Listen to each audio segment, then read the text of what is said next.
So the 274A, quite a few of you might have picked this up during the daily deals, and this is, it's a tank that is really, really good, and at the same time, really, really isn't. Now, to show you what I mean, we're going to go on to tanks.gg. Now, DPM, really, really nice. Penetration, really, really nice. Like, 320 alpha as well. Same with the Lancer and the Lys, which are the two tanks that you would probably closely compare them to. It's really good. The problem comes when you look at the gun handling though, because as much as DPM is great, if you can't hit anything, it's pretty useless. Aim time, 0.26, which doesn't really matter as long as the dispersion values are good. And I've said that a lot during, when we've been looking at field mods and stuff like that. You don't really need to worry about the aim time. As long as you get the dispersion as close, so it doesn't bloom out as much, then you don't need to worry about the aim time. However, on this tank, the dispersion is awful. 0.15 dispersion in the turret. This is whenever you turn the turret, when you're just standing still, doing nothing, it blooms out to 0.15. To put that into perspective, the Lys, which is 0.08, like, that's a massive difference. Which means that you do have to run V-Stab. Like, it's not even an option. You have to run V-Stab on this. If you don't run V-Stab, then you're just asking for trouble at that point, to be quite honest. It's exactly the same as a Lancer, but even then, it makes the Lancer look good comparison. Gun depression only has -6 as well, which means that you can't really fight on ridgelines, and you have a weak spot above the gun, which is super annoying when you're actually on those ridgelines. Mobility-wise, I mean, it's not bad, but it's not great. The problem is with this tank is that you're never really going to reach that 58 top speed, even on normal, like, kind of tarmac. It's just not going to happen. The terrain resistances are just not very good. Just to put it completely bluntly, like, it's just bad. it's not good at all. And combine that with you don't really get a good engine power, considering that you are the heaviest out of all three of these. It's just not looking so good. The DPM's great, the gun handling's awful, and the mobility is meh. I wouldn't say the mobility is awful, but I mean, definitely the terrain resistances are awful, but the mobility overall, you can still get to places. The biggest problem with this tank is the health. It only has 1,200, which means that you're probably going to get free shot most of the time with most of the tanks that you see. 400 alpha damage if you meet a Conqueror, Super Conqueror, stuff like that. Even if they only have 390 alpha, which a lot of the tanks do at tier 8 and above, and considering that this is tier 8 and you're going to meet tier 10s, yeah, you're even going to get one shot by like a Jagdpanzer 100 if you high rolls. Or if you meet, a tier 9 TD that has 750 alpha, you're going to get 2 shot or whatever. So it's a problem. And it is the biggest issue on this tank. Armor of this tank is actually quite good. The only problem is that, yes, you're going to be penned in the upper hull by anything that has around about 200 pen, and the lower plate around about 160. However, if you angle somewhere like this, and then you just, point your gun around like about there. If they shoot here, because it's massive bait, right? If someone's over angling this much, you would assume, yeah, let's just shoot there. They will just bounce. Like, unless they get lucky and then they, hit this tiny pixel with sliver of light armor there. If the player knows what they're doing, then they can just go straight through here. But if they go a little bit down, if they go a little bit right, it's going to bounce. So it can be really, really troll. However, if it's on a ridgeline, you can pen it just in the gun. This bit here, right above the gun, and I'm going to have to put it into the visual mode just so you can see. You see how this kind of bit sticks out here? You can just pen it right there. So yeah, if one of these is on a ridgeline using all its almighty 6 degrees of gun depression, you can just pen it straight through the gun, basically. So the armor layout of this tank is fine. I mean, I'm glad that it does have a weak spot. And, it's not unkillable, but 1,200 health is not really enough. It does get a really, really low fire chance at 12%, so that's really nice to have. Meaning that you can just run food, which you're going to want to have on this tank because of kind of all the other benefits that food gives. And also this tank has a shell cost of 1,010. Now, a few people have been saying to me that they play tanks that have low shell costs because that way they earn more credits. It doesn't work like that in this game.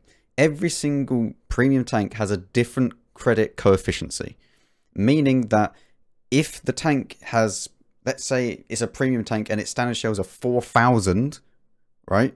It will earn more credits to compensate for that kind of credit loss on the ammunition. So it earns near enough, exactly the same amount of credits as someone that's just firing this and getting like 320 alpha for 570. So even though that these shells are half the cost, it doesn't matter. You're going to earn exactly the same amount of credits pretty much as a Lantern Sea and a Liss. Okay, so now that we've spoken enough about the tank statistics, I wanted just to quickly go over that and get that out of the way. Now we can move on to the equipment and also the crew skills. Although the crew skills are just going to be kind of general crew skills. There's not really anything special about them because they do get the exact same layout as the 140 does. So if you've got a 140, your crew will just fit straight into there. So for the equipment, vents, rammer, V-stab, kind of your default all-purpose kind of setup. However, because this tank does get really, really low hit points, you could go for something like this. And I believe that this is kind of mandatory on the tank. Like, I would love to use vents, but having no hit points, like, at least now you're up to kind of the Liss and Lanson level of hit points, where you're not going to get free shot by a 400 alpha damage gun. Considering that the tank is going to be actually tracked quite a bit because you could use it as a bait for the incoming shells at the sides, I think that HP boost is actually really nice because it's going to increase your suspension durability as well. So that first shot is probably just going to hit the tracks and just get absorbed, and the tracks will be absolutely fine, and it will take 2 free shots to actually track this thing. And getting tracked in this thing is kind of a bit dodgy, let's say. So I think that this is actually probably the best setup, but you can also try with vents. We're going to play 2 games. We will play one with vents and we'll play one with HP boost. So yeah, the only problem is that you do go down to 439 view range with HP boost, whereas you go up to 454 with vents. So it's kind of nice to have the vents. And yeah, you can't really get rid of the rammer, you can't get rid of the V-stab, you have to have HP boost. So you're kind of in a tough situation. You don't get a lot of choice out of the tank's equipment. Okie dokie, we are on Cliff, and there is only 2 TDs, there is no arty, which is nice for us. We're going to go wide over here and then see if we can actually shoot some people that are crossing over. We might get a little bit lucky. Usually this side is a lot faster to get across early on, so...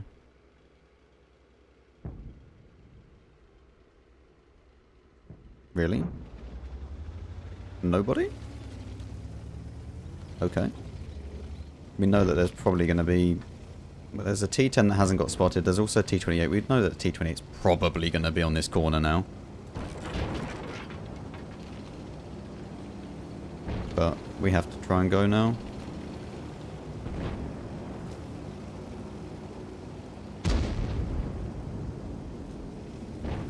Nobody. I guess the T28 and the STRV are at the top here then. Because you definitely would have spotted the STRV, sorry, the T28 if he's crossing. No idea where that shell went. We didn't get spotted for it though either, so not too bad. Panther 2, hello. Very nice easy shot for us to hit, which is good. Believe he's tracked? No, not enough. He had his repair kit. The Foch is the Foch is just YOLOing forwards. Right, so in this position we need to be careful, because if we go forwards to here to try and get some shots on the corner, we get shot at by the back here. So it's kind of yeah, you need to know what you're doing, otherwise you're just gonna die. I mean, if the Foch goes up, like here, and then he spots at the back, maybe? Although he's actually farming all of these on the corner, so that's actually good. Pershing on an IS-6. I want to shoot this IS-6. Good. I don't think that these are going to peak, but if they do, we'll get ready. Oh, there's the T-28. We're going to load gold for him. And we'll load back to AP rounds to save some credits again. We might be able to shoot his lower plate still. Not really very good without premium, so... Okay, he's gone down, that's good. The premium rounds on this are really good as well. 289 pen is really nice, and it's APCR, so it's nice and fast at 1.3k. Senlac. I really want to kill this Senlac. I think it was the IS-6 that just shot. Doesn't matter, we don't have a clear shot on him. I still believe the STRV is at the back of the map, so we still need to be careful of that. But we just need to be a little bit patient, that's all. The IS-6 I think is going to push this way. I mean, I don't know why he would go around like this, because that's just suicide. Whereas you could go and push this side, right? It's just...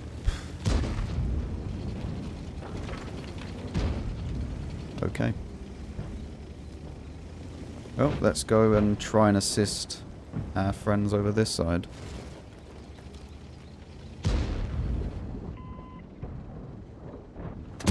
One into a lower plate, which is good. And what we can do is just use this Barask as cover as well, which is nice.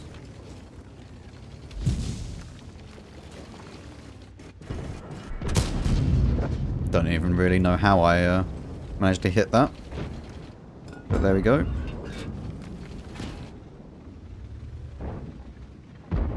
Don't have a clean shot on him with AP. He's just fired. If he's just fired, I'm going to go and back off straight away and try and get out of here. This guy's on a one shot. We'll load AP. STRV, I don't really know what he's doing. This other guy's fallen back though.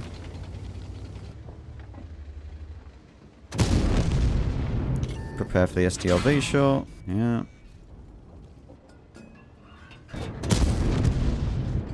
Still need to be careful of the STRV, although he's... Is he hiding now? We do have enough caliber to go straight through the STRV, which is good. I think that missed. I think he's moved. Just keep going backwards, just in case.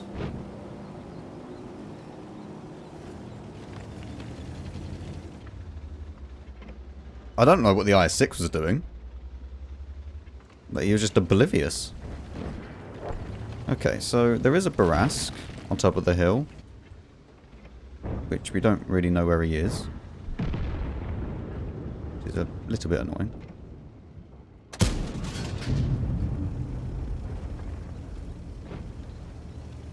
And trying to spot an STRV. Yeah. Good luck.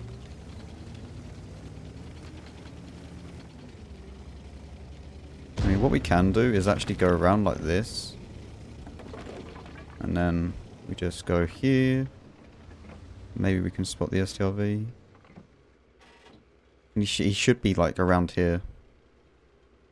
Because he's going to use this rock as cover. It's completely stupid if he goes out in the open. So he's either to the right or the left of this rock. But considering that he knows that there's people down here, he should be to the right.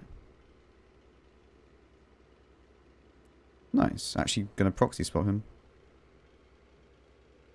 Almost. There's no way you can't proxy spot him from there. Barask will have a hard time to pen me. Even though that he's above me.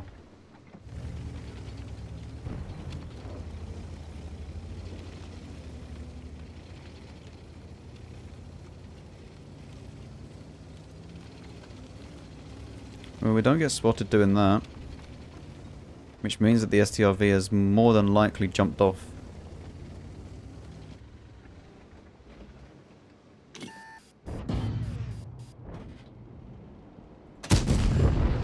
Nice. We held the shot. We made sure that it was going to hit. Now the phase 1 is probably come all the way back around. So we need to be careful about him. Yep, he came all the way around. He's going to decat. The STRV is going to be at the back somewhere. Maybe even climb back up, I'm not sure. We should be able to shoot through the bush though to shoot this phase 1. And we get spotted by the STRV, who is right at the back over here.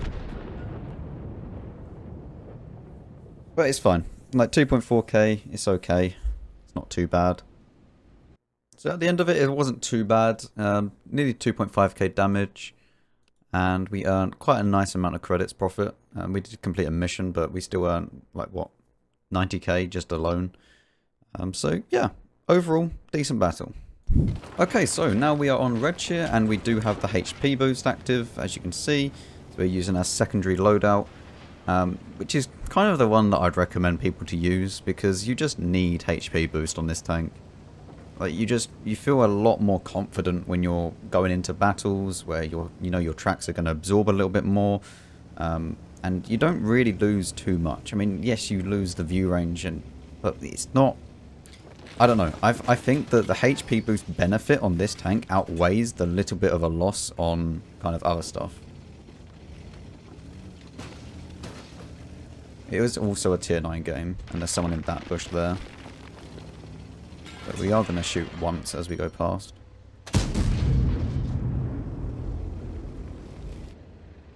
Hello, T29. Hello, we made him back off. Not bad. Now, can we actually use gun depression here? No. Okay. In that case, we're going to have to go up. Because from here, we can use our gun depression, and we're actually in a decent position. We can't afford to push, but we do have tanks at the back here. So as long as we hold this position, we should be okay. Hello, Leo. These will have a hard time to pen me. Like from this position here, that's a very, very challenging angle to hit. Because you're going to have to basically just go for cupolas. I am conscious that our team is winning quite hard through the middle here. The problem is that I can't really push in because I'm alone. So if I push in and I get swarmed, I'm dead.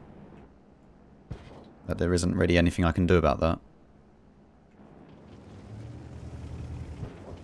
I'm going to try the other side and see what's over here, because maybe there's going to be some people here.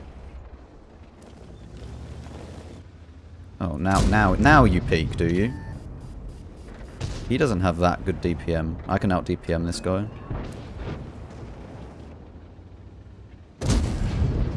Didn't get a tracking shot, which is a little bit annoying. But try making. I'm going to track him now. HP boost.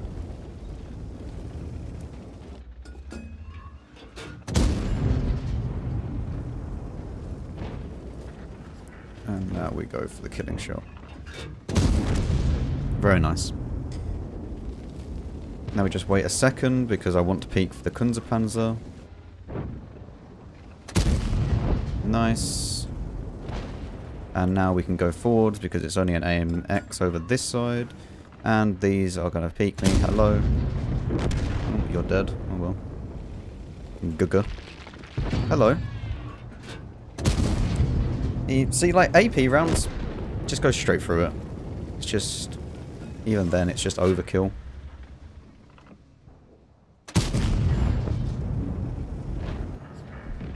The AP rounds on this tank are good. I can't actually see him. What's he doing? Oh, there's a house in the way, that's why. Oh, stop moving around. Let me kill you. Try and just make sure that we... Is there a hill in the way or something? Oh, yes, there is. Okay. Well, let's just continue, and maybe we can get one more shot in. Because it is a turbo game for us. But still, like, that showed you... Like, it just... The HP boost, even though that we took a hit from the AP-30, like 238. We're still down to like 1,100. Whereas before we were being one-shot territory for the, what's it called? I'm not even too worried about this AMX. I'm going to ram this guy though. Ready? Yeah. Beautiful. I don't know where the AMX is. He can't really pen me.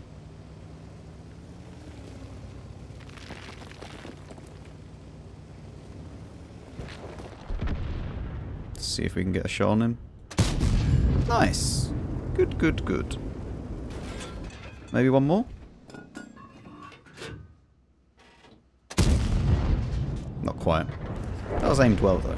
I don't know where that hit. I think it hit the building though. We didn't quite. It wasn't quite a good lead. And so another nice game for the tank. Yeah. 125k altogether. We take home 85k. Obviously we lose 20k off the consumable. But if you wanted to use no consumable, then yeah, I guess you could do that. Although for this tank, I feel like it really does need a premium consumable, especially if you're going to use the HP boost. Because if you don't use a premium consumable, you're then down to like 420 view range. Dispersion's gone up quite a bit. I don't think it's really worth it. I mean, I suppose if you are a truly free-to-play player, and you don't want to use like food or anything like that, and you want to just, you know, get the most credits out of the tank, then of course you could use optics, rammer, and then V-stab to kind of maximize everything. But just be warned, the tank is a lot worse without food. So overall, we earn about 220k. I did play one game before, and it went absolutely awful. Like I was recording and everything, and it was just literally 15 like to 1 or something, and I was just like, okay, well, that's not gone well. And like for these tank reviews, I don't want them to be like the grind where I show you every single game no matter what. I at least want to show you what the tank is like. Because if it's a 15-0 game, it's not showing you what the tank is like. Would I recommend you pick this up for gold? If you have spare gold lying around, then sure. But if you're buying this for real money, I don't think this is worth it. I think you can get much better tanks. The T44-100 is a much better tank overall than this thing. And there's plenty of other tanks. Like the Liss is better than this thing, and the Lanson is better than this thing, in my opinion. Although they don't get the armor that this thing has, the gun handling is just so much nicer to play with. Even the Lanson's gun handling feels better than this. And yes, it's not that too dissimilar from the Lanson to this thing, but it does feel nicer. So hopefully you did enjoy this video. If you did, then make sure to leave a like on the video and subscribe, as it does all help me out greatly. And let me know what you think about the 274A. Maybe I'm completely wrong. Maybe you love this thing. Maybe you hate this thing completely. For me, the 1.2k hit points is a bit too little. It's the same kind of problem with the G-Saw. And if you've watched my Twitch streams, you know how much I love the G-Saw. Let me know what you think about it. And also let me know what you would like to see next reviewed. And I'll try and do these kind of bi-weekly, I guess, because I like to try and make different videos like in replacement of them each week. Yeah, thank you very much for watching, and I'll see you all in the next one.